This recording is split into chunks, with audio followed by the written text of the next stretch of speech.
So, good evening and welcome to another Facebook Live. For those of you that don't know me, my name's Rick Cardwell. I'm a counsellor and a therapist and specialise in relationships, but I do deal with all sorts of issues to do with anxiety and stress, etc. So, thank you for your Facebook comments just recently on the post that I put on to advertise this Facebook Live. It was really interesting and made me smile quite a lot. So thanks for that. So this is taken from some research from the Gottman Institute, the researchers in the USA who've studied relationships for many, many years. And really good research I find it really incredibly interesting because it's so relatable to how we behave within relationships.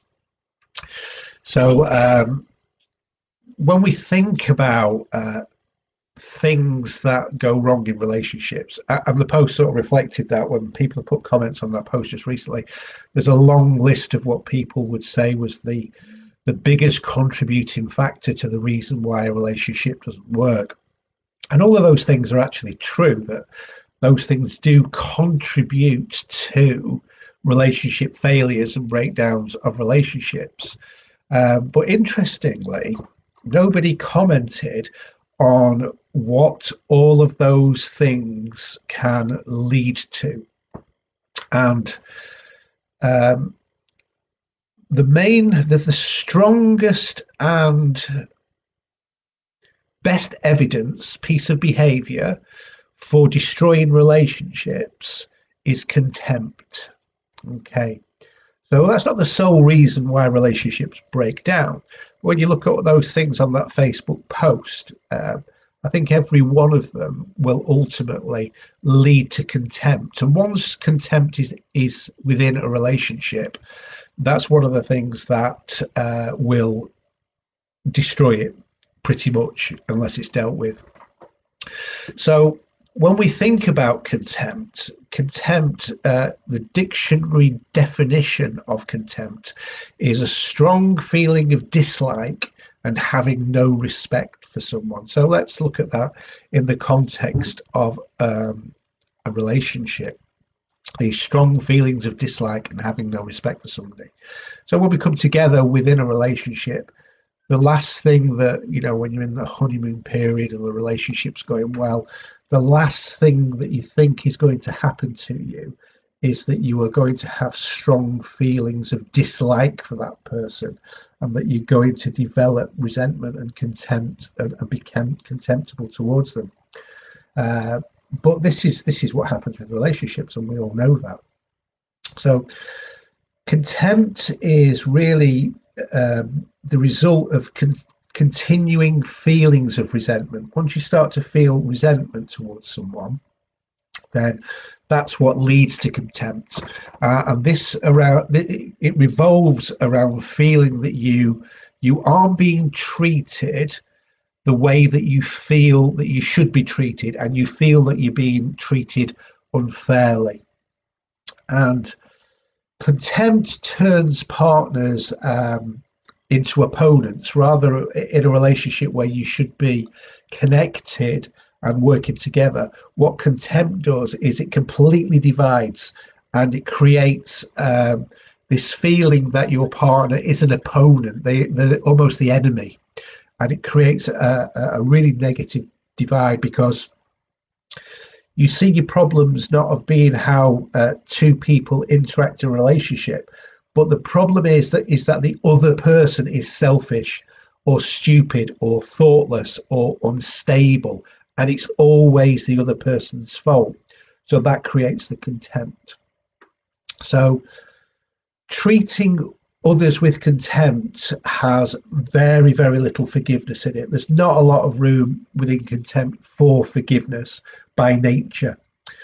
So when we think about contempt, then what does contempt look like within a relationship? And you may be able to identify to some of these yourself, or you may exhibit these behaviors yourself. So you need to be aware of this and be very, very careful of your behavior. So it's really treating people disrespectfully. Now, that can come in the form of sarcasm. Sarcasm is great when it's banter and two people can connect and find the humor with that, but often sarcasm has an edge of a cutting edge to it where it hurts, and you feel that sarcasm, and you'll say, well, that was a bit unnecessary. Well, that's contempt, being condescending to somebody. That's a form of contempt. Hostile humor, taking the mickey out of somebody, calling names or mimicking them. And the most, a really good one, which if you see this in relationships, you know the relationship isn't on a good footing, and that is eye rolling. When somebody rolls their eyes at their partner, that is, and there's some research gone into eye rolling, by the way, that shows that when a relationship has got to the eye rolling stage, it's pretty much at it. So that's a scary thought. And things like sneering, they're all actions of contempt. But in whatever form that contempt manifests itself within a relationship, it is incredibly destructive. It's poisonous. And the reason for that is it conveys disgust and also superiority. So kind of simply speaking, contempt says, I am better than you and you are less than I am. And there's a lot within relationships that can't happen, that can't work. Relationships will never work on that platform. You can maintain a relationship like that, but that's control. So I don't know, do you see these behaviors in yourself? Do you see these behaviors in your relationship? Do you see them in other people's relationship, these actions, shall we say, that cause contempt? Because they're very real and they're in most relationships. So the thing is about contempt is it pretty much always escalates to more conflict, because it is destructive in nature. It's got very little redeeming qualities for reconciliation. So once it's started, it's not impossible to resolve, but it's difficult to resolve. And that's because of the feelings of disgust, the condescending attitude. And disgust is something that we don't really recognize to be as destructive as it actually is. But biologically and evolutionary, I guess, we are programmed to, if something disgusts us, we find it dangerous. We're afraid of it. So, we'll smell food and, oh, that's disgusting. And we smell food to check that if it's off or if it's poisonous or it's not going to be good for us. It gives us a sense of disgust.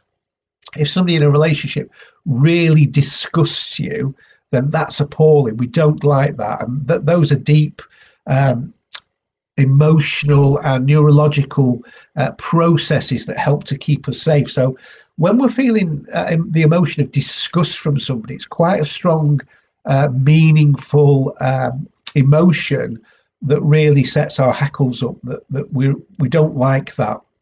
It's a dangerous emotion, disgust. But unfortunately, contempt is one of those things that is driven and creates disgust and kind of thrives in disgust. And that's really why it's quite the dangerous emotion to have. It's a very vicious, contempt's very vicious within relationships, because it eats away at mental health and emotions and physical health as well. So contempt is not, between two people within a relationship, it is just not a good emotion to have within the relationship. So look out for those things. Look out for your partner doing that, or you doing it, or look for it in other relationships. Even relationships with children or colleagues at work or friends, it's the same thing. It's the same relationship value that we're showing to our colleagues, that we're showing how we feel. So you can look out for that in the way that people treat you. Do they roll your eyes? Do they roll their eyes when you speak? Or how do you respond to them when they speak? Are they belittling? Because that's creating contempt and it's destroying the relationship. So, is there something that you can do if you are in a relationship, or you're going to start a relationship? Perhaps you've had a relationship that has ended up being filled with contempt, and that eventually has destroyed the relationship. So, what can you do to ensure that that doesn't happen again? Or if it's happening in your relationship now, what is it you can do to turn that round? Because we've already said this can be quite serious. It's a very poisonous and destructive element to a relationship. Okay, yes, of course you can turn it round. First of all, what I would say with any element of a relationship that isn't working, that needs fixing, it will never ever fix unless both parties make a conscious and meaningful decision to fix it. You can't fix something that doesn't want to be fixed. That's Humpty Dumpty, all the king's horses and all that. So to be able to fix in a problem within any relationship, whatever the problem is, there needs to be, and you won't be surprised to hear this because I bash on about it enough, there needs to be a level of simple communication to talk about what the issue is and how it makes you feel. It's the first step. Now, if you can't communicate and you can't do that, then I suggest you learn how to do it and you get some help. Because if you can't communicate in a relationship, then the relationship is either going to bobble along the bottom with both of you not really that bothered. It's just something to do. We'll get on with our relationship at that level. That's great if it suits you. Or you'll go through the relationship resentful. So start by talking to your partner, your friend, or your child, or your colleague, or whoever it is, what's going on with this contempt, and tell them how you feel. Tell them what the experience is that you feel that the contempt is. But when you talk to them, don't use the you word. You make me feel when you said this. Talk about you and your feelings and reflect on yourself personally. And that way you don't make the other person feel that they are being blamed or they're being attacked. Just engage in conversation about it. So if it's a partner and you've been together for a long time and you feel that your relationship is now building up and filling with contempt, then and you want the relationship to work, then you absolutely need to sit down and put your cards on the table and address it honestly, and address it in a manner that if we don't address this, we're both going to live miserably or we're going to end up splitting up. And that's how serious it'll be. So perhaps it's worth sitting down and it's worth having that conversation at a civil level to be able to say, I think we need to sort this out before things go much further, because neither of us are happy and neither of us are going to sort this out without good communication. So obviously that's the first port of call, to be able to talk about it. Now, the other thing that you can do, which is really helpful within relationships that are stale and have elements of bitterness and resentment and contempt that have built up over the years, and perhaps those are habits. The other thing you can do is we tend to, when relationships aren't going well, when we think about the memories of the relationship, we tend to reflect predominantly on bad events of the past, things that haven't gone well, things that we remember that are causing us to feel angry or bitter. And that's because the relationship's not in a good way. So it's easy to reflect on negative emotion. So if you want the relationship to work and you've got to that stage and you feel that you've got a lot of thoughts of negativity, then by reflecting on positive events and happy memories, what you'll start to do is you'll start to build small building blocks of solidarity back into the relationship. And particularly so if you've been in a relationship where you've struggled to survive and you've struggled financially and you've struggled to get your lives together, but you've done that together and you've pushed through barriers and difficult, hard times, and you've managed to do that. If you can reflect on those with your partner and see what you have achieved together to create positivity and meaning in your relationship, and discuss that and talk about that and reflect on that rather than the negative, what you're going to find is that element of communication, of conversation, is going to make you both feel that you are valuable, that you've done great stuff together, and there's no reason at all why you can't continue to do that if you can work on the contempt and the bitterness and resentment that's built up within the relationship. None of this is unfixable.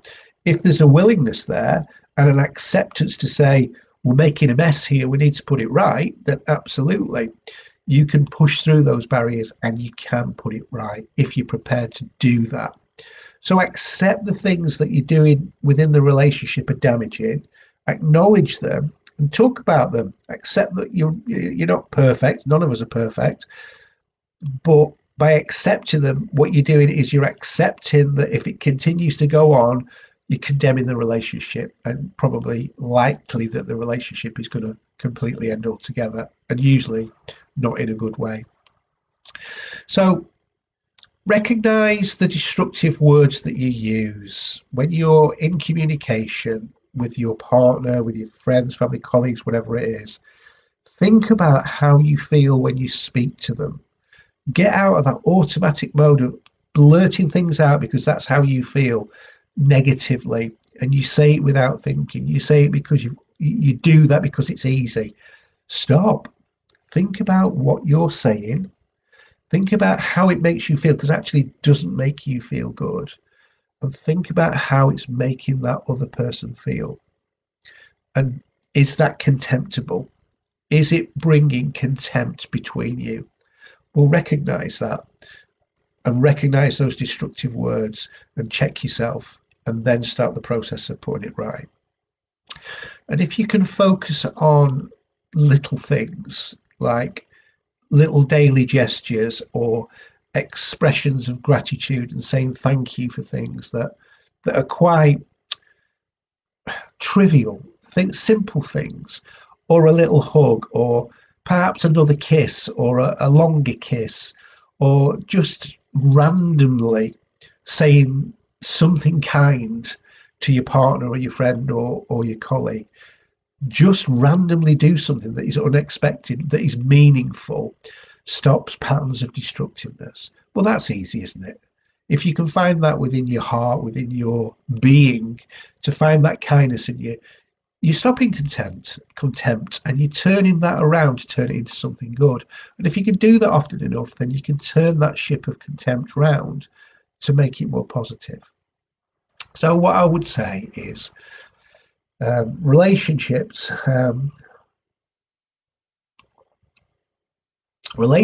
only work when two people are open to change and they want to change. And if you're in a relationship and there's something wrong, you need to be able to acknowledge that there's something that you need to do about it, and there's something that you can do about it.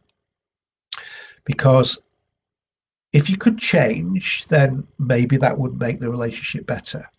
If you could change, then maybe things can go forward in a positive way, and everybody's life's better. Your life, your friends, your kids, your family, that's good for everybody.